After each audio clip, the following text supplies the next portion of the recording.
All right, man. Welcome to the Parley. Real people, real talk. I'm so happy to have my friend Boomer here today, Ken Hanna. I met him at a Jiu Jitsu club in, was it, Curtis? And Yeah, he's been a good friend, man, ever since. Man, I'm so happy to see you. I hope you've been doing well since this lockdown. What have you been doing, man? not much, man. Just grinding, working out, eating. Are you guys able still to compete? No, Nothing. no. There's a couple people that are still pulling right now, but it's still hit and miss. I can't really risk it right now. It just puts my job on the line, so I haven't really pulled anything. I got a good setup at home. I got a lot of weights, got a lot of hanging weights, got my own table. I do what I can.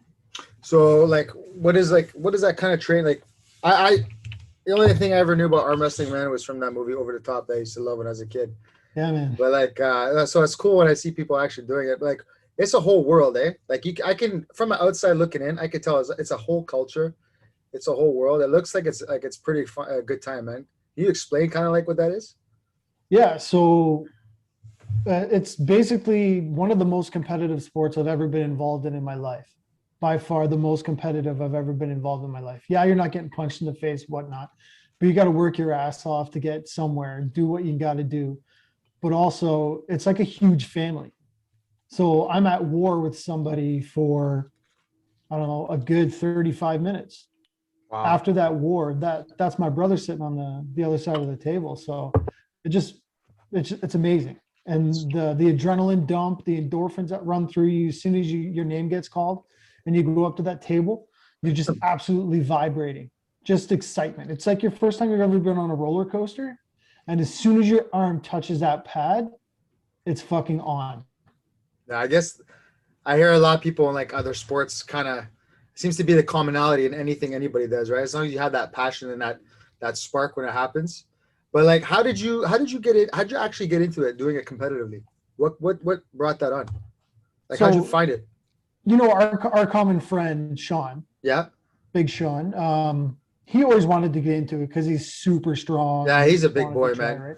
Big boy. And I was bouncing at bars for a long time since I was 17 all the way up, and they used to hold arm wrestling tournaments in Oshawa at Park Place just down the road. And one of the best arm wrestlers in Canada, Mike the Crusher Gould, he uh, he was on top of the world in arm wrestling back then. And another commonality with jiu-jitsu and arm wrestling, Gary Goodrich. Oh yeah, yeah, I've met Gary him a few times. Goodrich, That's a guy's a world beast. championship Canadian arm wrestler, multiple time world gold medalist, amazing dude. Met him a couple times, great guy. Anyway, so I got him in touch with Mike Gould because of all the arm wrestling tournaments that I was at, and it just went from there. He got into it, I got into it. We hooked up with a team out near me, near Buckhorn in Peterborough, and just started grinding, working, and eventually you start to get noticed, and people start going, "Hey, I want to pull this guy. I want to pull this guy." And then That's promoters cool, come man. at you, right? And they're like, "Hey, would you want to pull this guy?" And I'll never say no, and I don't, No, I know, you never know. ever. So yeah, that was my beginning. Actually, Sean sparked the interest, and we just ran with it. You got a few medals there behind you, I see. Yeah, man. So tell me where those came from. Oh, look at that. Nice. Yeah, so most of those are from the Armed Fight Club. That's a tournament run by Mike's brother Joe Gould, and Same it's a guy. series that runs pretty much half the year. Um, where was our first tournament? We had tournaments all the way in Peterborough, Sudbury, Kingston, the Pro Show in Toronto, which is sponsored by GNC, and a bunch of those just gigantic dudes come out and they check it out. So that's Funny, pretty good. funny you say that. I got a clip here. I wanna share it real quick. I gotta play like a second of it, and then I want you to tell me like what the fuck is going through your head. All I right. want, I want to, I want to hear your process. All right, so Okay. let me share my screen real quick. All right. All right, cool. You see my screen? Yep. All right. Oh yeah, yeah, yeah. Okay, so let's play this guy here. So this is at the Pro Show. Yes. Can you hear the sound? No. Okay, so let me stop real quick. Let me stop real quick. I can edit this after. So share screen, share sound. All right, try this again. All right. You're ready to fucking give him the meat mug. All right. So is this guy like waiting for it? Or is that his thing? Like, was this somebody you knew you were gonna face soon? Or was looking. So Joe asked me if I wanted to do a super, like a big pull at the Toronto Super Pro show. And of course I was like, hell yeah, I'm gonna do it, but I'm gonna do it my way.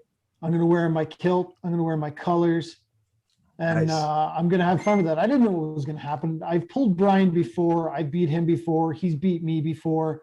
He's a hell of a guy off the table and on the table. Just a great dude all around. And coming up to this, I was shitting my fucking pants.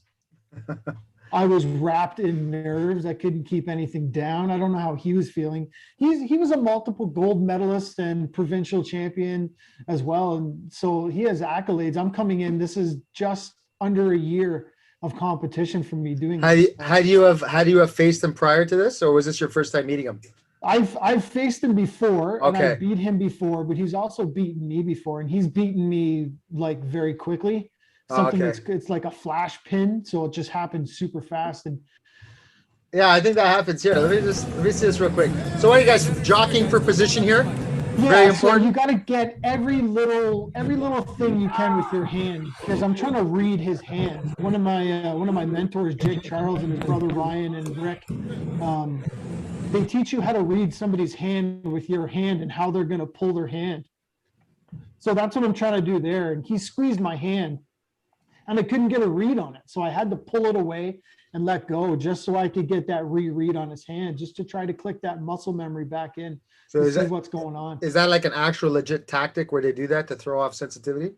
I don't know. I'm not there yet, but I think that's exactly what he was doing, because he could feel my fingers working around on his on the top of his hand. Okay. All right. Let me see this real quick. Yeah. By the way, this is like I watched this man. I had a look at that. Boom. All right. So what happened there? Like, what's the technique here? Because I see he got it over to his side. He just stopped that real quick. Yeah. So what he did there, and they called an arm foul on that. So what? Okay, that's another thing too. Like those people who might have thought arm wrestling was cool, never wanted to try it. I just want them to know like where they can go to do this, but also what the rules are. How does that all work? Like, what's the thing with the? I know if the elbow comes off the pad, that's a foul, right? Yeah. So there's a pad that you can see his elbow on right there. There's a little white square, right there. His elbow has to maintain contact with that pad at all time during the pull. Okay. Also, his left arm is holding onto a peg, like you can see here in front of me. I'm actually sitting at my table. Oh, perfect. Okay, let me stop this here. So your non-pulling hand needs to maintain at least contact with this pole right here at all times, no matter what. Also, to make it super safe, you need to have your arms straight in. You can't be turned like this. All those internet videos you see of guys breaking their girlfriend's arms and stuff like that, it's because of that. Called a break arm position. They're basically trying to throw a baseball. So what happens is a guy's going to pull against this, and it's just like running like this and hitting a wall. Yeah. You're going to break right here. It's called a spiral fracture. It's nasty. You get pins. It sounds horrible. Thankfully, I've never been involved in it. I've never seen it live. I've only ever seen it on videos. So yeah, that's pretty nasty. When it's the forearm. I usually see that goes. It's normally the right here. It's the joint. Up past the elbow. The humerus. The elbow goes and the humerus goes. Yeah, it's a spiral fracture. So what's happening is the bone actually twists and breaks at the same time. So it just goes snap, because obviously the bone can only take so much, right? Yeah. It's one of the worst breaks, other than a compound fracture and a protruding fracture, that you can actually have. So that's crazy. It's dangerous. The refs really do a good job at keeping you safe. They keep you squared up. If you're ever in a bad position, they'll stop the match because they don't want to see it either. No. They want people to keep competing. So what's the deal? What's the deal with like? I see people have strategy too. The way they lean. I see guys hooking the table. That all legal? Oh yeah, 100%. Yeah. Some guys will even put their foot on your side of the table underneath it. Oh yeah, that's like a piss you off tactic. No. It's just because he wants to get back pressure in. So there's hooks, there's top rolls, and there's guys that just like to pull back pressure. So they can So that, slide and just use their lat so and they're pull using you that, back. they're pulling you off they're pulling you off balance to have leverage to then slam. Is that the Yeah, idea? that's right. They're taking your leverage away. So your arm is supposed to stay like this. When they extend it, you're losing all your strength. Yeah. And you're like this now. So it's easier to put you down. So when they go off the hop, when they let the hands go, are you Yeah. is that what your go-to is? Pull them in, or is it snap them down right away? I'd like to try to snap them down to get it over as soon as I can, because we work on a lot of speed and a lot of back pressure. Brian there, he hit me really hard and I had to catch it. So I had to cup my wrist really quick and just engage my entire arm, my pec, my back, weight down to my legs. I even flexed my ass cheeks just to catch it. And when you're flexing it, are you flexing it to like just to hold and regain structure, let them gas out a little bit, conserve, and then throw it in, right? Yeah. So it takes a lot of sensitivity. Go ahead, sorry. It's a lot of sensitivity. Yeah, and it takes a lot once you get that first hit in and they catch you, it takes a lot to recover from there, because it's like stopping dead, and then you're like, oh, like what do I do? And that's when the hand feeling comes in and the wrist, right? So now, how much of that can you attribute to your training in jits? Oh, grip factor, 100%. But even sensitivity, right? Yeah, 100%. Well, I mean, we like to roll with our eyes closed, right? Yeah. Feel the energy coming off the body. So do you think that gave you like an kind of like an edge as a guy who's getting new into it, but is able to climb quite quick? I think it allowed me to focus a lot more, knowing that I can control it and I can read his hand a little bit more. I know what his body's saying. I can take a look at him before he even steps up to the table and see if he's shitting his pants or not. I'm sure he could tell if I was too, but I could definitely tell. I can read his hand pretty well. What happens in arm wrestling? Like, you fight a southpaw. What if the guy who's in a tournament that you might have to face, is it like a separate league or a division or a class? Like, how do they do that? Do you guys, because everybody's got a specific arm, right? A favorite arm. How does that work if he's like a southpaw? Southpaw only? So, I mean, we would pull left-handed as well. So, I mean, with my right hand is a little more stronger. My left hand's a little more technique-based driven because it just doesn't have the strength behind it. Yeah, right? It's forced to be. So I've pulled tournaments where I've pulled both hands and I've fared quite okay with them. It's not too horrible, but there's definitely killers out there that would just destroy you at any time. Yeah. So how are these divisions like set up? Is it like a weight class too, or is it like how many fights you have? You fit in certain brackets, kind of like like a kickboxing or something like that, like 0 to 5 fights in a bracket, and then you have your ages and weights. Is it kind of something like that? It's exactly like that. So you have your age limit, and then you have your weight, and then you have your time served. It's like your jail sentence, right? They're not going to put a pony boy on the yard with a whole bunch of generals, right? Exactly. So under a year, you're considered a novice. You're basically a rookie, right? At any time, you're encouraged to pull open, which is basically the professional league of your area, right? So I could go in there and pull open as many times as I want, and as much as the experiences is great, you're going to get killed when you first start. It's not fun. No, just like jiu-jitsu, it's not fun when you start. Exactly, but you and I know that you got to spend your time taking your lumps. It could be 3 months, it could be 5 months, it could be a year. Weeks. You never know, right? A year, yeah. I spent a year on my back getting tapped and subbed every time I went to class. Yeah, man. Well, you, Wrenchy, Scott, you are the guys I can say I actually started learning like leg locks with. I just remember getting caught by you guys all the time. Like, fuck, okay, you guys got to show me this. I remember Scott choked me for like 3 months with the same choke. I was so mad when I showed up I was already mad before. I was mad driving to the place, right? But you need to do it, right? You can get better. Yeah, and that's when I roll with people and I'm getting them very, very quickly and easy. I'm like, hey man, calm down, stop being frustrated. It's not going to help you. Yeah. Everybody goes through it. This is what happens. So, what do you guys? So you joined this like a team. So what's the proper like the process for doing that? You just look for a local club or something in your area, show up, you gotta like try out, you gotta pull there. Like, how does that process work? How does that integration work? So how we got into it is we went to, we actually did it wrong the first time because Sean wanted to pull so bad. He ended up pulling the provincials his very first time. Yeah, but he's a beast, so. Yeah, but he got obliterated. He got Yeah. humbled real quick. And I felt super bad for him because he's been a mentor to me my entire life. So to see your mentor just beat down like that, it kind of hurt me as much as it hurt him. Yeah. So we asked the right questions while we were there. We're like, hey, we want to get better at this. We want to like, how do we get involved? And he's like, well, hook up with a team. There's a team out in Peterborough called the Buckhorn Arms, run by Jake Charles.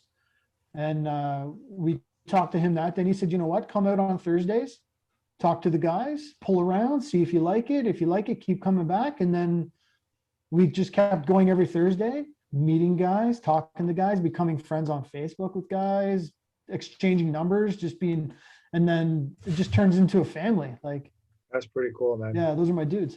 That's really cool. How long has it been now? 2 years now. It's fast. Well, Yeah. I remember, like, man, I remember seeing you posting the stuff about, changing your diet and prepping your meals, and I'm like, when I seen you doing that, I already knew what you're doing. You're fueling the bear. I already knew something. You're going to be chasing something. Yeah. So I was wondering what it is. I didn't know what it was yet. And then I just started seeing you like drop this weight, and I'm like, fucking good for Boomer, man. Like, this is awesome. Like, what's he going to do? I was really expecting like seeing you like going to compete in jiu-jitsu and shit like that. And then when you started doing the arm wrestling, I was like, yo, they have that around here. And I was so like cool. Like I wanted to see it so bad. It's cool you invited me when I came to see you and Sean Paul. That was an experience, man. Yeah, what was man, that? Was that like an open night? Was that what that was? Or was that like no, that was a tournament. That was at Corral, right? Yes. Yeah, that was a tournament. Yeah. So like, well, how does it work? Yeah, do you have to do like so many? Is there like in K1 or they have the jiu-jitsu tournaments? Like, do you have to do so many pulls a year? Do you have like numbers like ranked, or is it kind of just like one tournament a year? Everybody can just go in their weight class and just try to pull and win. Like, how does it work? I mean, anybody can walk into the tournament on the day of and sign up for a novice, and it's going to be completely safe. Like I said, the refs are going to be completely safe with you. They're not there to take your money, so they're not going to say, yeah, you should pull in the upper class or in the open class. Just watch you get destroyed. Yeah, right. So that's not the thing. I mean, that will happen if you get a guy to walk in there and he's got a chest. You know what I mean, right? Yeah, chin check. Yeah. So no, the events are held usually once a month, twice a month sometimes, and they accumulate for points all the way up. And then there's brackets. So you're pulling in your bracket. In some sense, you know who you're going to pull against. So you can study the video. Just like in a fight, you can study the guy. That's cool. And see how he pulls other people. And it's all over YouTube. So it's all free information. It's all available. Yeah. So you can get in there, get into his head, get into his world, figure out what you need to do to beat them, right? So that's amazing. Like, I never would have thought I just, from the outside person looking in, you don't know until you know, right? So tell me about the ladies, man. I see a lot of ladies pulling that are beasts as well, man. Oh yeah. So like, is it like a strict league, or do they have sometimes like just like an open thing where you can maybe arm wrestle a female or opposite sex? Do they have that as well, or no? Oh, for sure. There's really there's two sisters, the Brooks sisters out of Kingston. Just fantastic competitors. Patrina's destroyed many guys I've seen. She's so good that she has to pull up a weight class in the men's division. Wow. She's also, I believe she's a purple belt in jiu-jitsu out of Kingston. So fantastic, absolutely fantastic. There's also another girl, Sarah Wilson, out of Barry Collingwood area, destroys most men. That's awesome. There's zero competition for her. She's going to go pro. Her dad was a former world champion. Really? And like, yeah, it's in the genes, eh? Yeah, it's a bloodline sport. It definitely is a bloodline sport. So, it's okay. So you do so many pulls, amateur. How many matches or wins or time you got to put in usually, like roughly, to get into start becoming like getting into pro and getting into the big leagues and making because I don't know how big this is, right? Like, again, this isn't in my world. What is like the professionals title, like what would that be like crowd wise? Like, So there's different leagues that like I can't get into, obviously. If you were to search Devin Lorette, Ian Carnegie, Brandon Mulvihill, even Gary Goodridge, Michael Todd. Now you're talking about the UFC version of arm wrestling. wow. Like huge crowds in the States, traveling all over the world. This is what they do. This is how they make their buck. That big, eh? Yeah, huge. Wow. Yeah, it's like the dart tournaments in UK. But okay. Yeah, what are they? What's the league called? This pro league for the arm wrestling? WAL, World Arm Wrestling League. WAL. I'm gonna definitely have to check that out and watch some of those clips. Actually, and if you want to see something really cool, you know the mountain from Game of Thrones? Yeah. Thor Bjornsson? Yeah. Devin Lorette, who's from Ottawa, and Yvette, thank you for your service. Thank you.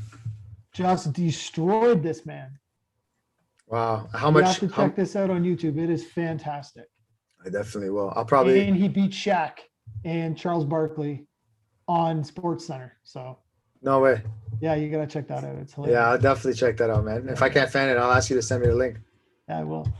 So how often, when this thing was open, how often would you be hitting the tournaments up? Every chance I get. No matter how far, how close. No, I became a mad junkie for it. Sean and I would drive, and we would have to cut weight. So Sean would come and pick me up at my house, and then we'd have to drive 4.5 hours into Sudbury just to weigh in to make weight. So he may be up 10 pounds. I may be up 5 pounds. We're not drinking the night before. We're not doing anything. We're not eating 3 days up to it. And we're driving with garbage bags on our way up to Sudbury.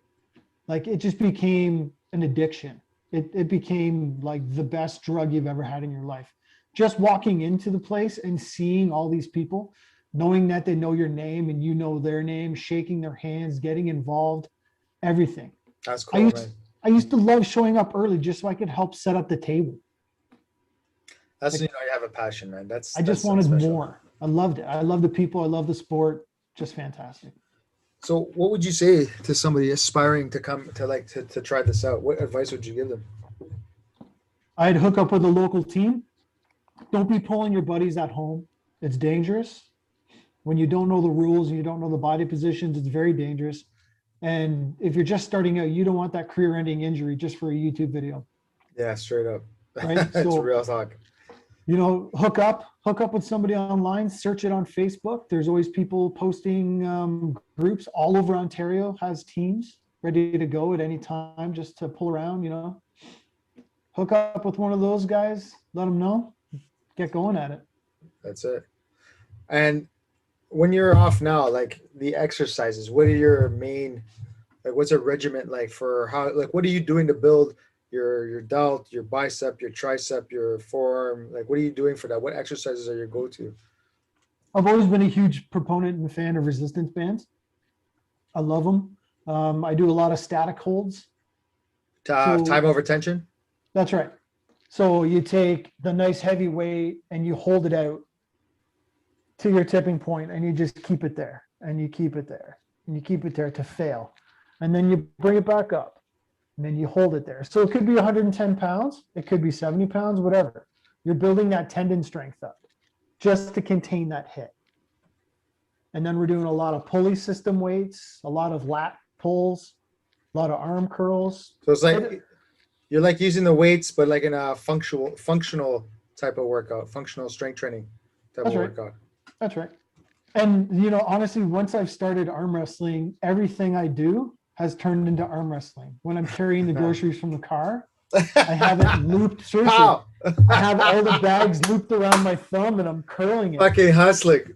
You know, everything. While I'm driving in my car, I have a setup on my passenger seat with a resistance band, so I just hold it.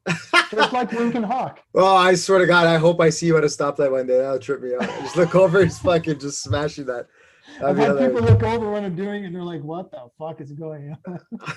That's hilarious. So what is next for for you with regards to the sport? Like what is the level you're trying to attain now?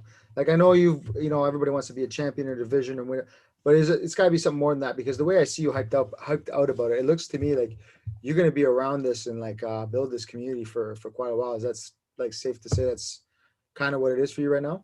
Yeah, I hope so. I hope to be one of the greats. Like I've trained with the best. I can't beat the best, but I'm gonna get there, I no matter fucking, what. I love that, man. Say that Yeah, again. Say that again. I said I can't beat the best, but I'm gonna get there. I love that. That's a t-shirt right there, man. Yeah, and hey, you notice my hat? Yeah, man. It's dope. It's I dope. wear this. I wear this every tournament. That's one of two, man. Yeah, I One wear of this two. every tournament. Every tournament. This is my war hat. So yo, when you get nice and famous from this, you can sign my hat, right? Hell yeah. You're coming with me, bro. I mean, let's hope. I'm just, you know what? I'm going to put in the work like everybody else does. I see everybody pulling on the tables and I lick my lips and I'm like, I'm going to be that guy someday. And I'm going to be the guy that beats that guy someday. So I might as well just keep working my ass off, get to where I need to go. And that's it. Like that kind of attitude, man. Like I think if that is something that you're able to cultivate at a very young age, you can go very, very far in life. And you know what I mean? Like it's some people just they're just so scared to try and to fail. And I had that problem for a long time too, and then I just got to a point where like, you know what, I don't care if I fail anymore. It's not even about that anymore. Let me just go have some fun. And when I started thinking like that, I started doing shit that I actually really, really enjoyed. And having the attitude makes a big Yeah. difference. So if you had a student now, if you had like a guy under your wing and he had an issue with like anxiety or stuff like that, where like, because I know you have a good background, you're really good with the youth. How would you use that kind of training that you have from your history and put it to somebody who was like gun shy or had anxiety or just Yeah. didn't have that mental toughness? Well, walking into that first team practice, I was that guy. See, talk to these I, kids, man. Talk to these people when I try I this. was that guy. I walked into this gym and I just seen all these monsters and I'm like, "Oh my God." But then the kindness of the sport, honestly, it's not this ballroom brawl that you see. It's not even what you see on Over the Top. That's not really what the sport is. The sport is so gentlemanlike and the friendliest people in the world. They'll give you the shirt off their back.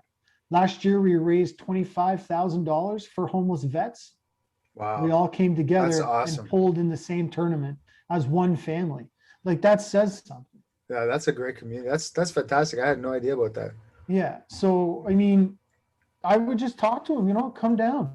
They're not going to bite your head off. These are people that can just talk to you about whatever you want to learn about.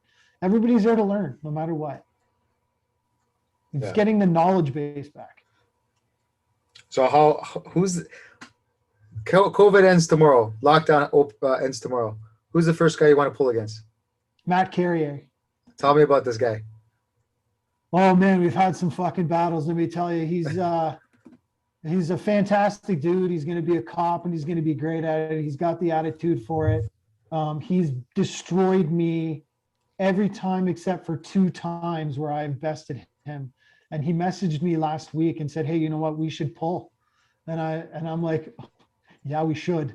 Let's fucking get this done. Let's get this done." And then immediately I went into my gym and just beat the shit out of myself. And every weight that I lifted, every turn of my wrist, Matt was in my mind every time. So that's my first step. And then after that, I don't care. Whoever they put in front of me, either I'm going to destroy them or they're going to destroy me and I'm going to come back and destroy them again. So that's just what's going to happen. That same mentality for like that same mentality come from your training in martial arts, having that mentality when rolling, when doing whatever. Would you say you got Yeah, that from there, or did it develop that specifically? mentality came from where we grew up, where Sean and I grew up. You kind of had to have that mentality. It's a dog eat dog world where I grew up. You were either in a gang or you could run really fast. And Talk to me about that, man. I couldn't run at all. So I started fighting back, and that's all I had to do. Yeah, everybody's been bullied in their life at one time. I was bullied, but I stood up one time and got bullied so bad that the guys were at my front door with baseball bats. I wasn't having it. So Sean was running like this backyard training camp because he was a black belt in Taekwondo. And I was just walking by and I heard the ka-chink, ka-chink, ka-chink. And I'm, what the fuck is that? So I look around the corner and there's this guy hitting the bag so hard with a front snap kick It's that it's bouncing. literally cha-chink, cha-chink, the chains. And I just stood there until he said something to me. I think I was 14, maybe 13 or 14. And he invited me over. And I don't even think we said anything to each other. And I was just kicking the bag. That's And cool. then that bled into Taekwondo. That bled into wrestling. And I just carried that with me. Those guys knocking on my door with baseball bats ready to go. And so I just made myself ready to go at any time. You may beat me, but you're not going to kill me. And I'm going to come for you no matter what. Now that mentality, is that easy for you to flip that on and off when you want to use that or tap into that? Like, for example, in the video I showed earlier, that's kind of what I was looking at. There was a moment there where there was kind of like a pull, two dogs sniffing each other. You guys backed away. As soon as you walk away, it took a second and then you screamed. Yeah. So is that you? Is that how you're trying to like turn that switch on, go time? That's me hitting turbo. That's me hitting the nitrous. I'm jacked at that point. Pump. He's got something that I want, and I want it really, really bad. So I need to ignite that furnace even more and get it going. Some guys use smelling salts. I just use that guttural, came from nothing feeling that I want that sandwich and I'm hungry. I want that sandwich. So when was your first? What was the first pull you lost that it actually like stung a little bit? Like were you so close, but it stung? The provincial tournament that Sean and I pulled because we knew nothing about it, and you pay your money to get into the tournament, and you just want to pull because I still had that mentality like, hey, it's just arm wrestling. Like Right. These guys just show up and they arm wrestle. They don't really work out for the sport. They don't do anything like that. And I had the unfortunate first round pull against a guy named Mo Hinder, and Mo is a great guy, and he flash pinned me so fast that I didn't even remember the match being started. I'm sure there's a video on his Instagram somewhere, and I was so pissed off. I looked at the ref and I was like, "Did you even say go?" And I remember being so defeated, and it just.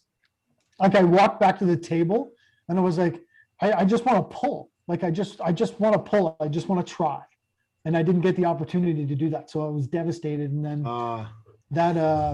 I turned that devastation into a positive. Like that mountain's not big enough. I want the bigger one. Let's go. So it gave you fuel for that fire. Yeah, man. And what was the first time you pulled where you had that like that moment of success? Like, yeah, I can do this. I'm going to be good at this.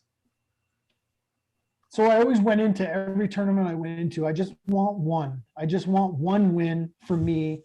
That same win is going to be for me, but I got my team on my back because they're the one that's training me. I'm the young gun, not really by age, but I'm their rookie, right? So I'm their up and comer. At the pro show, my third match, we set up, and the guy hits me, and I catch him, and it clicks in my brain. Hey, I got this guy. This is my win. This is mine right here. This is what's happening. Live in the moment. And bam, he did something. And I remember talking to him, telling him to stand up.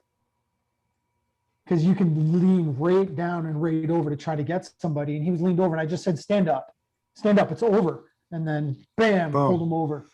I've had those. I went right to my coach and I was like, I got one. So nice. that was my raising the cup moment. Those moments are weird. I get those moments when I'm doing like stick fighting. Like I'll have that voice in my head be like, kick now. And then it's just like your job is to just try to respond as soon as you hear that thought in your head as quickly as you can. Those are really cool moments. Those are moments for me, they're very like, they're there, but some are just so like, they're so fluke. It's those moments like, shit, man, my training's paying off. Like it's happening without me having to wait so long. It's exciting. So how often you and Sean pull against each other? Unfortunately, Sean and I haven't really seen each other for. Well, I mean before COVID, obviously, because it's Oh, affected we everything. would pull each other a couple times a week. I'd go down to his house. He would come up to mine. We'd meet in our team's gym and pull there. What's the gyms like? You guys have like an actual like, what's the setup of that? Is it like a standard like a martial arts gym type of thing, like where it's that No, kind of no. size space, like where there are multiple tables there and like Oh weights, yeah, like yeah. There's multiple tables. There's a lot of pulley systems. There's a lot of free weights. A lot of chalk. um, that's pretty much it. It's really raw. what's the nearest gym around here that somebody wanted to go look at it if they're in Durham? Actually, Sean's house. Sean's You got Sean it set has up? the Oshawa branch of the Buckhorn Arms Oh, that we really? started up because we had a couple of guys That's interested. dope. Yeah, we had a couple of guys interested in the Oshawa area, and the more the better. It builds the sport for everybody. So let's go, right? That's But wicked. there's gyms from Hamilton, there's Toronto, there's Ajax, Sean's in Oshawa, we're in Peterborough, there's Barrie, the biggest team and the most successful teams out in Ottawa called the High Hookers.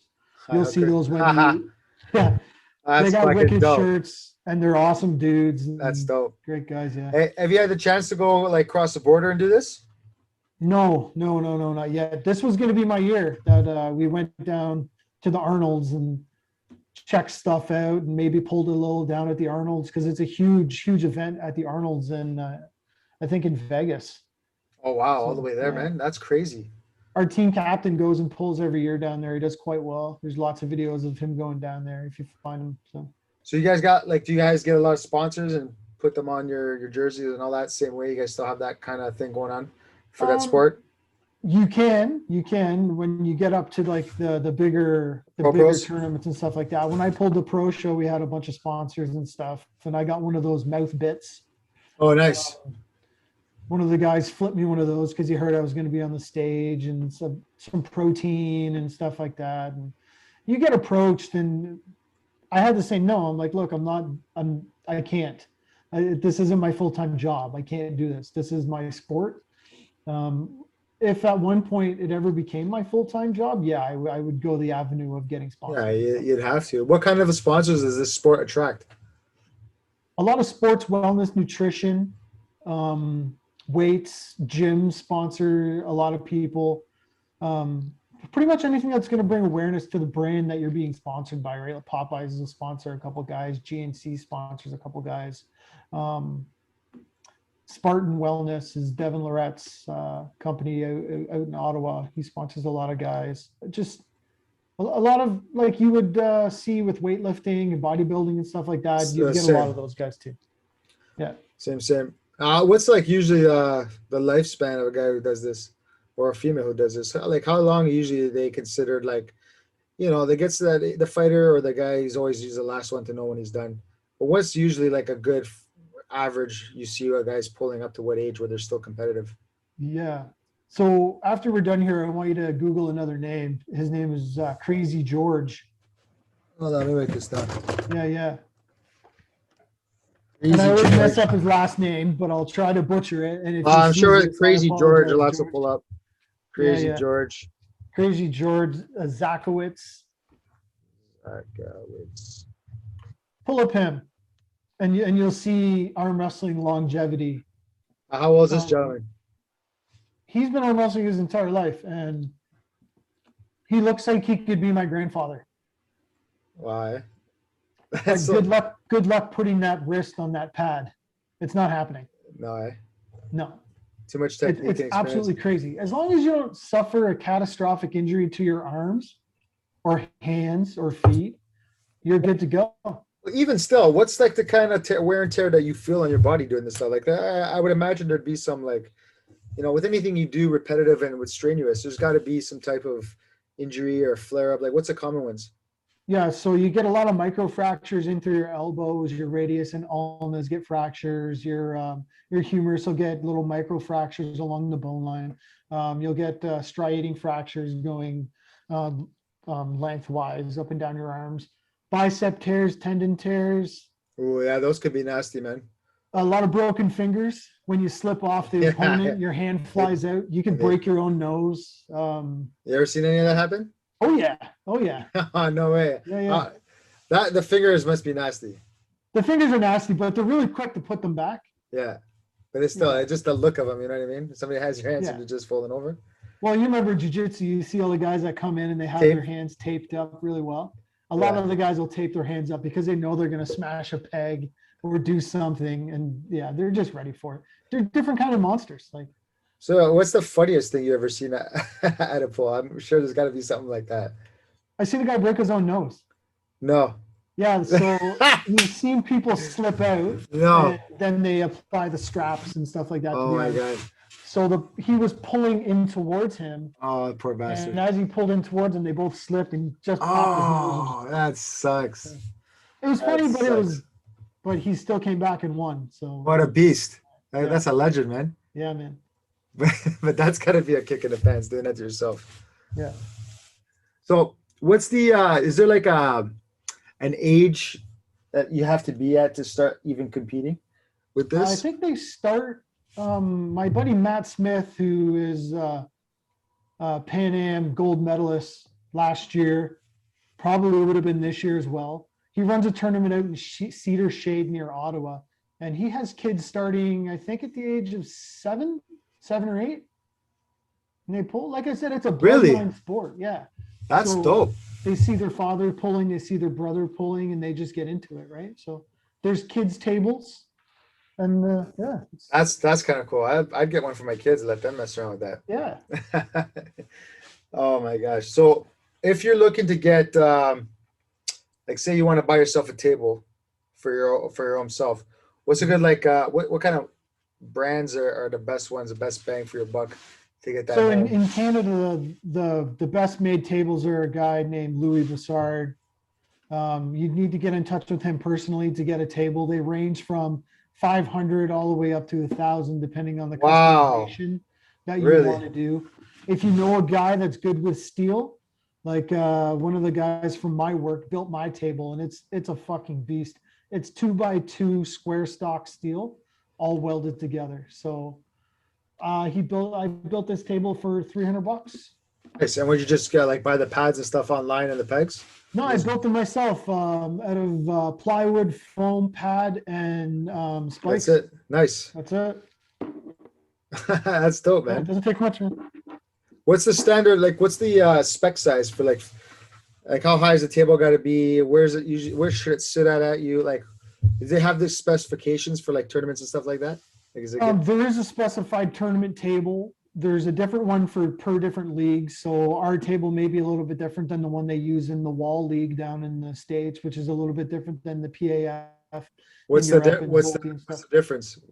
Could be pad size, could be pad height, could be pad fill, could be pin line. So this is a pin pad right here. Some of them is a pin line, so it's just two pegs with like a basic rubber band strung across. It's not Oh really yeah, rubber yeah, band, yeah. but I've it's seen cool, right? those. Yeah. So there's that too. What- But the height pretty much stays the same. I think it's around 3.5 feet, I want to say. And what's this like? What's your preference? Do you like the ones like you said with the band, or do you prefer the pad? Um, Does it It- matter? It doesn't really matter because the way that our coach taught us was to put the hand through the table anyway. Right, but you don't so- have like a certain like sweet spot you want to reference. You want to start with a You really comfortable. want to draw a J. So you want to start at the top right hand side of the pad if you're pulling right, opposite Okay. if you're pulling the left. And you want to draw a J with your elbow. At the same time, you're pulling and tucking in. You pull back to offset. You bring it in to stay within your frame for leverage. That's right. You want to maintain this connection right here. So this space should be the same the entire time you're pulling. You're not doing this. No, it's You're pulling with your whole body. yeah. You see that when guys are sitting there. Who's the best battle you had where you just guys were sitting there at a lock, and it was you didn't know who you were gonna beat. The guy I pulled at the pro show. This 2 guy months- here. Yeah, 2 months prior to that, we had a battle, and man, my arm was blown up. It was just jacked full of blood, and like Oh, man. my arm was pulsing. I couldn't keep my fist open. Mangled. it was just done. But I ended up beating him. So Nice. What's the rehab? What do you do for rehab now? Because rehab is another whole part of the game that people yeah. they don't pay attention to, especially when they're younger. You learn that as you get older. You gotta take care of your body if you want to keep going. What do you do for rehab? Like, do you have a ritual? Do you have a certain thing you eat, a certain thing you do, a certain machine you use? What's the deal with that? So I like to do a lot of isolated cold shock and hot shock proteins. So I've never even heard of that. I'll take I have a normal like junkyard dog chain. You remember JYD? Yeah, of course. Around his neck, Yeah, man. stuff. I'll take that and I'll put it in the freezer. And I'll let it freeze for a good 2 hours. And then I'll wrap it around my wrist up to my bicep.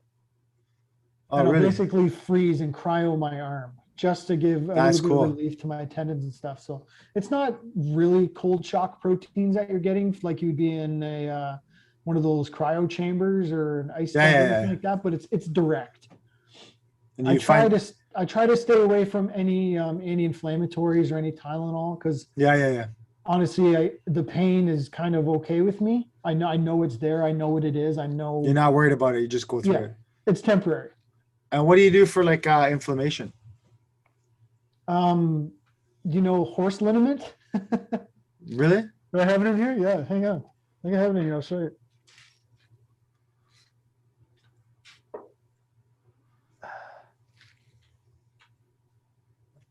You see that? Wow. That works good, eh? Yeah, man. They use it on horses. That's crazy. They tell you not to put it directly on your skin because it'll start to peel your skin off. But no way. It feels great. But it feels great. It's like that. Remember that Thai liniment oil that we used to use in Kumo? Oh shit. The what sort of yellow out there? Top? Oh, the yellow top stuff. Yeah, the kind of like that bear shit. Yeah. It's like that, but steroid style. Oh, is there a problem with that in the sport? Do you got a lot of guys juicing up? Like, what's the deal with that? Do they have you guys test? Guys, I mean, if they want to do it, go ahead and do it. It's not frowned upon. I don't think so. They don't test. Not even like more so for the pro guys. I don't think so.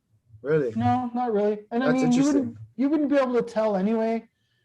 There's some guys that have just got some good special orange juice, and there's other guys that got that good genetics, right? Yeah.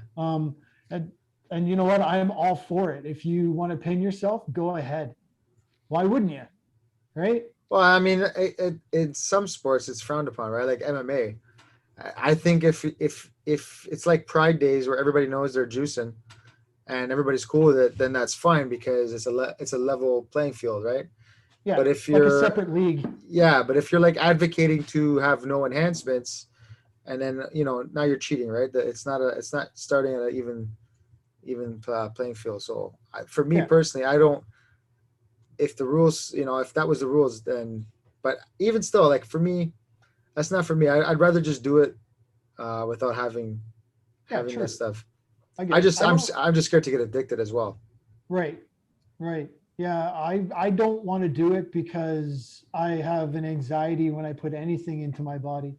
Yeah. I don't want to have that interaction. So, I mean, other than good quality bourbon, I know what that's going to do, but I don't know what anything else is going to do. So I really stick away from all of that stuff because I don't want to have that reaction. But I get why people do it. Yeah, I mean, they just want to get that competitive edge, and they just want to. Yeah. If they have an opportunity to make them better, why wouldn't they take it? Because they want to get that W, right?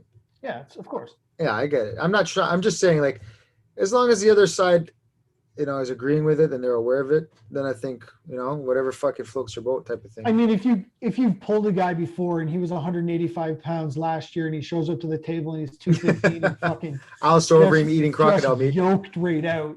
Yeah. You know what's going on, right? So you kind of got that. No doubt.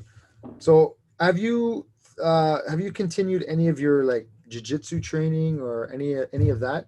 Do you still have that in you? Is that still a passion, or is it kind of just you're focusing on this and I'm okay with my skill level here? I'm at a point now where I know I have it, and I'm just focusing on this. Like, what's the deal with that? You still doing that? We're looking to get back going as soon as we're allowed to, really. Like, if the only reason I don't do it is because I see too many people on a daily basis being a delivery driver. Yeah. Right. Not, So I can't bring that to my school and no, say, hey, of course not. But I just is the passion still like if would you be still rolling if you had the opportunity? Because or is it that's what I'm saying, right? 100%. So it's you're still doing both. You're still. Would you ever think about competing again in jiu-jitsu? In jiu-jitsu? Yeah. Or are you past that now? Oh, I You think froze a little bit, brother. yeah. I'll wait till you clear up. Your screen's frozen. Can you hear me though? Sorry. That's me, not you, eh? Yeah. Sorry, just give a second. Sure, no problem.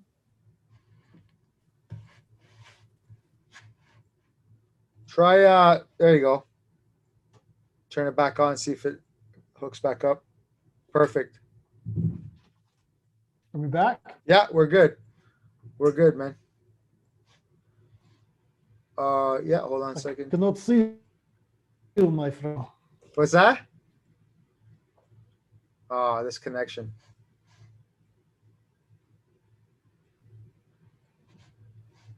Yeah. You're gonna edit all this anyway. Yeah, I'm gonna have to. That's no problem. Easy clips. Easy clips. Oh, I'll tell you, man. You know, don't ask, don't get. I have a really cool list of people I'm looking forward to talking to, man. It's this morning I spoke to this master from Portugal. He's it's called Jogo de Pau. It's like a Portuguese art of like it's like stick fighting, but it's with a long like a bow. And this shit's all based off of like medieval times sword play. Are you with me still, or did I cut out?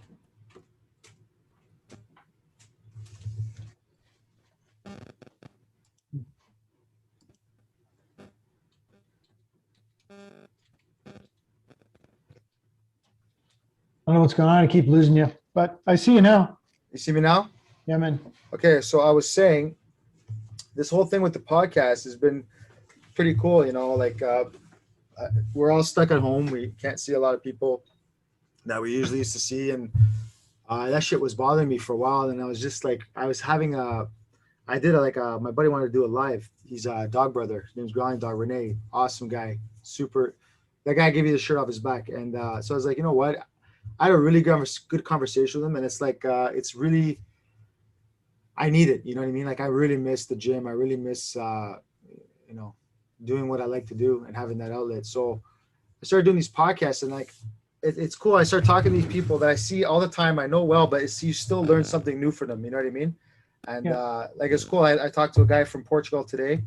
He teaches an art, a Portuguese martial art. I had like no idea about till like last year. So I'm gonna try to start training that and represent that here.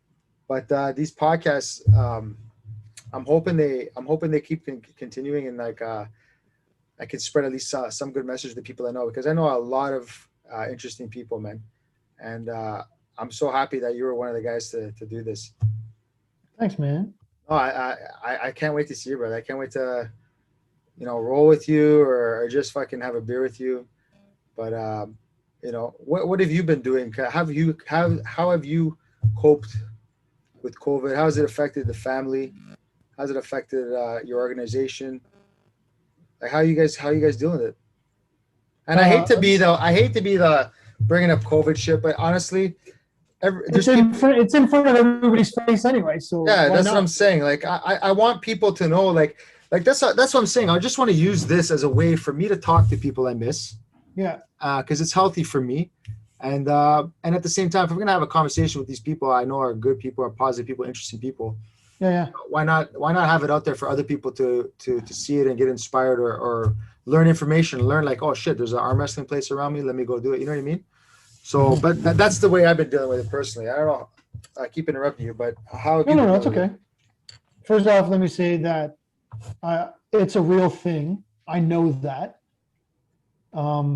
a couple of my friends contracted COVID. A couple of their wives contracted COVID, and they still don't have taste or smell, and they had to shut down their entire house, block their kids, quarantine themselves. It's hell. There's a lot of people out there that doesn't believe it's real. It's not the flu. This is something different.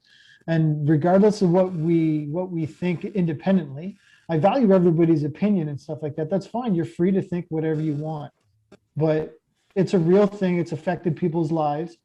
People have gone without. People can't see their family. I teared up last week, or yeah, on Thursday, because a grandmother finally got to hug her granddaughter.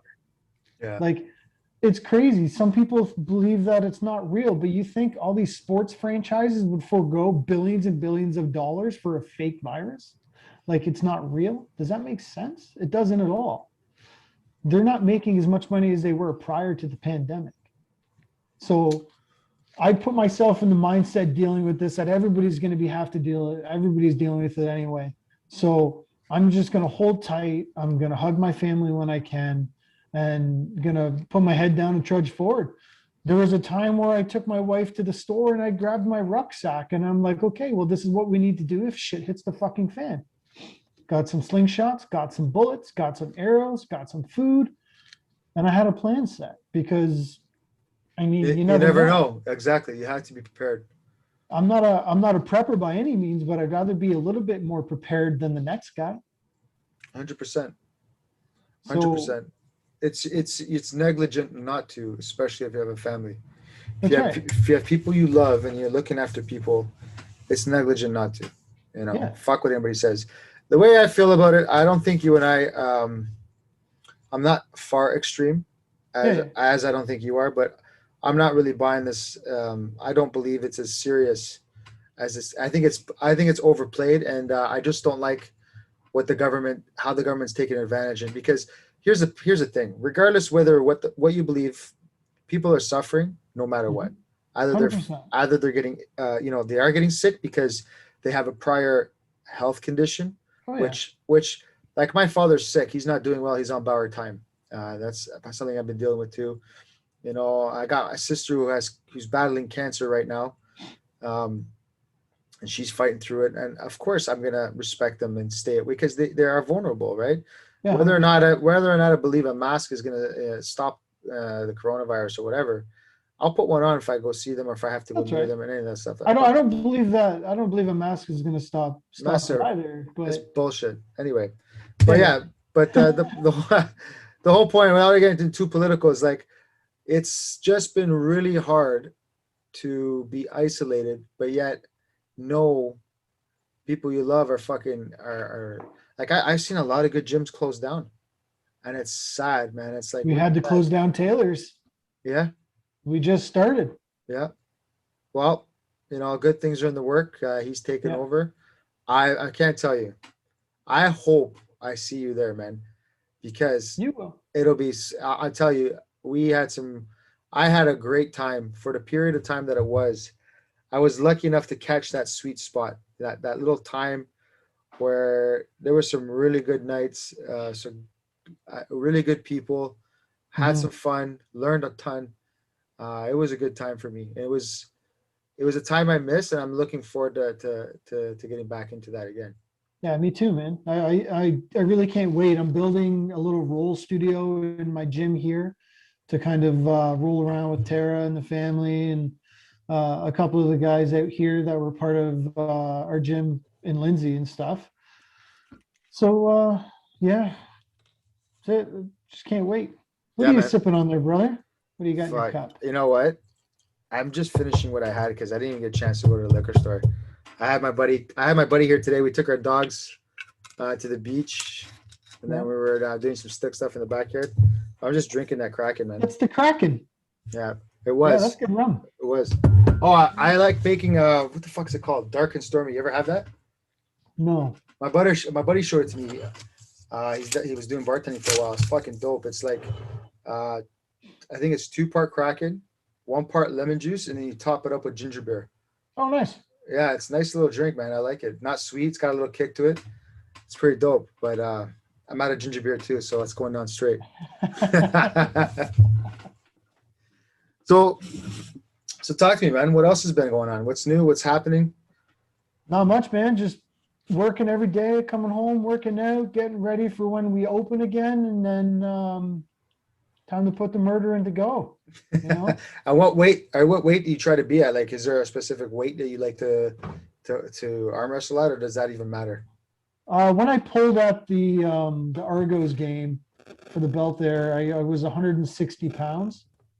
I don't want to be that light ever again Was it because for you? How old were no, you? it's not for me. What weight were you at the pro show? Because you look pretty fucking lean there too. 165. Yeah, you look good. You look That nice was and trim there. my biggest drop. That was my year marker of dropping 110 pounds. When you decided to go get serious about dropping that weight, when did that start? Like what was your weight at before you started significantly losing? 272. Wow. And what was the reason? Was it because of that shit that you had happen, that surgery?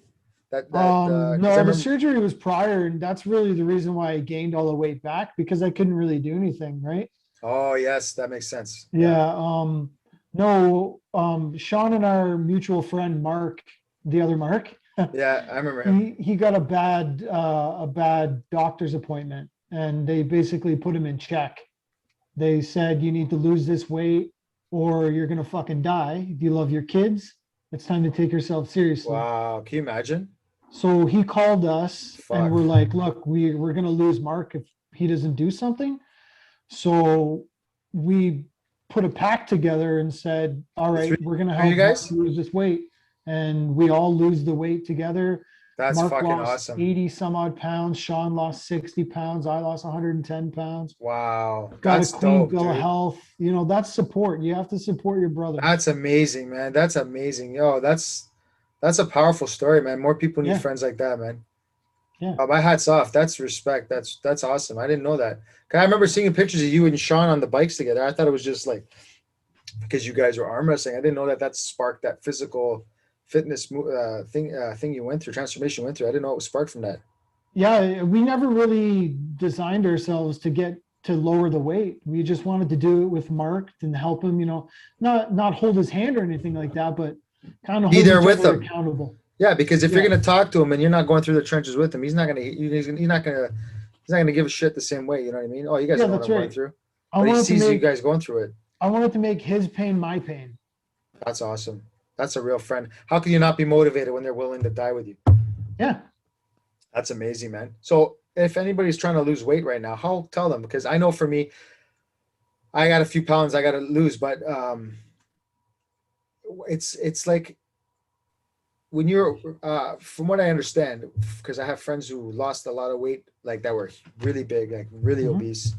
Um, it's like the first weight they say, like the first bit of weight is easy to lose. Yeah. And it's when you start to get a little bit like it's just that last little leftover is very, very hard. But it's like a science, they said. It's like how important is that meal prep, is that diet? And I know most people say, oh, it's everything, but like how much really? Like, because I know you used to work out before, Mhm. but like how fast did you see that difference in your decline once you added the nutrition portion to it? Oh, it's it's the best thing that you can do for your body. You can lose 15 pounds just by not drinking as much water or cutting out soda or not eating sugar. But that's eventually going to plateau, like you said. Yeah. Like bigger people tend to lose the weight really, really quickly. They At may first. lose 25 pounds in a month. Yeah. And then all of a sudden, for 2 months, they haven't lost a pound after that. And that's the thing, like that's hard. Like like me, man, I've been active, believe me, I've been really active lately, especially the last Yep. like month and a half. I finally feel like I'm getting out of that, like because I would no mistake about it. I was going through some depression. Like I said, I had some people pass away, I had some family being sick, being stuck in here. It started kick me down. Um, Yeah. what was I saw? What the fuck was I? I lost my train of thought. What was I getting at? And we're talking about losing weight. Yeah. So for people who are losing weight and they get to that frustration where they're working hard, they're being active, but they're not seeing anything fall. That has to be an indication that that's your diet then, because if you're doing the movements, I guess you're still eating too many calories. You're eating more calories than you're burning Yeah. off. So it doesn't matter what all these diet videos say, Jenny Craig, fucking keto Jenny diet, Craig. caveman, whatever. You're only going to lose the weight if you're calorie deficient every day. No matter what you're putting in your body, if you're calorie deficient, you're going to lose weight. You may be destroying your organs at the same time. You're eating fucking nothing but 2 chocolate bars a day, getting to 1,100 calories. You're going to lose weight, but you're also going to get diabetes. Mm-hmm. So you need to fill your day with food that is good for you and that complements your nutrients and all your minerals. Did you ever do any fasting? Did you Oh find the yeah, fasting I help? still do it. I only eat 1 meal a day. During the week, I only eat 1 meal a day. Really? I've been Yep. doing this. What I've been doing is I've been not having anything. Like I'll wake up in the morning, I'll have water, stuff like that. Mhm. I won't have anything until like I eat between hours of like 4 or 5 o'clock to like 8:30. That's it. Yeah, And feeding window. yeah, I usually have a Yeah. good meal, a nice good meal. Maybe I have like a protein shake, or maybe I have like, whatever, something small, but that's it. And then Yeah. 8:30, cut off, no eating. I won't go to bed until it's at least 2 hours after the last time I've eaten. Mhm. But The it's best thing to do that I always tell people that message me, how do you do it? Go to your doctor. Get everything checked out to see what first. diet's going to fit you. Because you don't want to jump into a keto diet if you're sitting high cholesterol, hypertension, high blood pressure. It's not for you. You don't want to do it. Have you ever heard of these blood diets? Blood diet, no. Yeah, so my buddy, this guy Vaughn, I know, I train with, he's a student of mine and a friend. He's a good guy. He told me about this blood diet where you go find out what kind of blood you are, and then based on that, there's like certain diets that, like you say, they, get your health checked out, so you know which kind of diet would suit you. Well, Yeah. same kind of concept, but based on blood diet, and I've Hmm. never heard of that before. I'm wondering if that's even like effective. And then I know another guy, this guy Ryan. He was like on an all meat diet. Oh yeah, carnivore. It works. Is it? Yeah, it works. Like that's probably something I can get behind, but that's I guess like expensive, man. Yeah, But you can look up a guy called Dr. Sean Baker. He's a proponent of the carnivore diet. Jordan Peterson. yeah, I've heard him talk about it. That's actually Yeah. where I got introduced to it. I was listening. Yeah. I think it was Joe Rogan. We talked about that. Yeah. I mean, it works. I did it for a little while just to see what it was going to be like. I don't like it. I like knowing I can shit every day. And like That's what I was gonna say. That's what I was gonna say. What's the effects from that? yeah, but it's not good. Oh, You don't go to the bathroom every day because your body just destroys anything you put in it. I didn't even know like the side effects. That he did look lean though. Like he looked strong and he leaned Yeah. out, and I was like, holy shit, really meat? I thought that would bloat you, or you know what I mean, Yeah. affect you that way. But I guess it's the type of meat you eat too, right? Yep. I really like my minerals. I like vitamin D, zinc, magnesium, get all those in check. Your body needs minerals. After that, just eat clean, no sugar. Really shouldn't drink alcohol too much. Yeah, I know. Hey, listen, I think that's part of what helped me gain weight. The first lockdown, I was. It wasn't that I was eating a lot. It was, I think, maybe stress, because I heard stress when I started reading about like symptoms and signs and stuff like that, and started because I want to understand. Like, I'm not really eating shit. I know I'm not exercising the same way as I used to. I don't have that same active life, even Yeah. though you still punch the bag and stuff like that. It's not the same, right? That's right. But I was like, what the fuck? And just like the certain things that I was drinking, like it was either sugary, like the stuff I drink with Jess, or Yeah. just in general. I think I started gaining it from that. And I was at one point I was drinking like a bottle of whiskey a week, man. Oh yeah. It can get up there. Like just being stuck at home, like there's nothing to fucking do. Yep. And all of a sudden, alcohol starts being your getaway, and I had to catch that real quick and be like, no, fuck this, I can't do that. Yeah. Then I started doing like the sculpting and stuff like that to kill time. Well, I was getting real bad too. And I talked to Tara and I was like, look, I'm going to step back, see if I can do it. I'm not going to touch anything for a month. I'm going to go dry for an absolute month. I kicked it for a month and I was like, all right, I'll go back. But as soon as COVID hit, I got into like, oh, fuck, when am I ever going to be able to get Taco Bell again? When am I ever going to be able to get KFC again? And I went fucking hog wild. I was like, oh, Taco Bell. Yeah, that sounds good. I'm going to go get me some Taco Bell right now. Because when am I going to have it again? Like I put that into my mind. Yeah. Like, hey, this may be the last time I'm going to have that quesarito. So I went and got it. or like a large pizza. And Yeah, take advantage while you can, eh? Isn't that so fucked up? The fact that you have to wonder when you have the opportunity just to go get fucking that shit. yeah, It's crazy. I still can't wrap my head around it, man. Sometimes it's a crazy world we live in now, and I don't think it's going to end anytime soon, unfortunately. what's got me stressed out is my kids, man. Like, you know, what the fuck is it gonna be for them? You know what I mean? And I know my youngest one. I mean, they've been pretty good. They're little, they're little troopers. They're doing their online thing. They're staying positive. I'm constantly finding ways to try to entertain them and give them some kind of normalcy. But it's like, what is it going to be for them? It just sucks. I don't like that feeling of that uncertainty to know, they're never going to know what it's like to go, hey, Dad, I'm going to go play with my friend Susie and just get on their bike and ride down the road like we used to do when we were kids. Yeah, there's no more lights are on. It's time to check in. You know what I mean? It's fucking sad. And it's like, my kids are so sweet. They're such good kids. Yeah, it's like, fuck, man, they don't deserve that. I wish they got to experience, the freedom that we had to do as a kid. Yeah. And like fucking playing in the creek and grabbing crayfish and shit like that. You know what I mean? Free range parenting.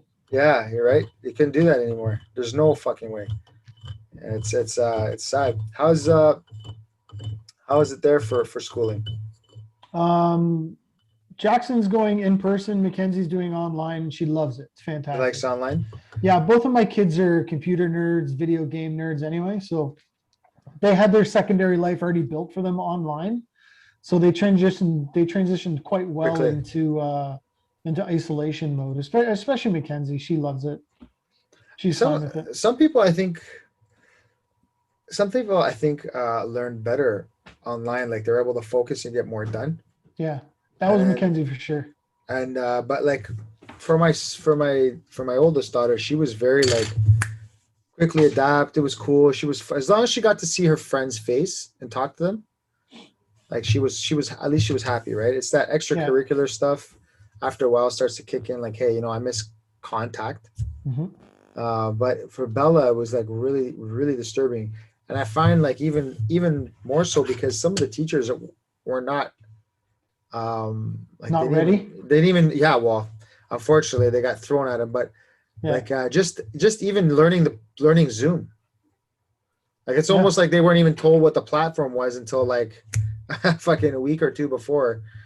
And when everybody started using Zoom, like, at work, it was hilarious when we all started studying.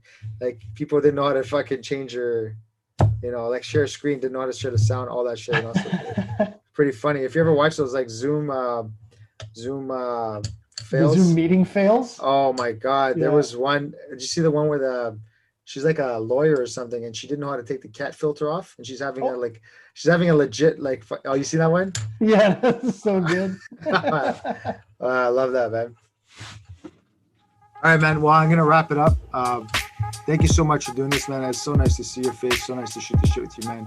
Yeah, dude. I can't wait. Do it again. Yeah, let's do it again. I can't wait to see you and have a drink and chill out, man. Cheers, brother. Cheers, brother. Love you.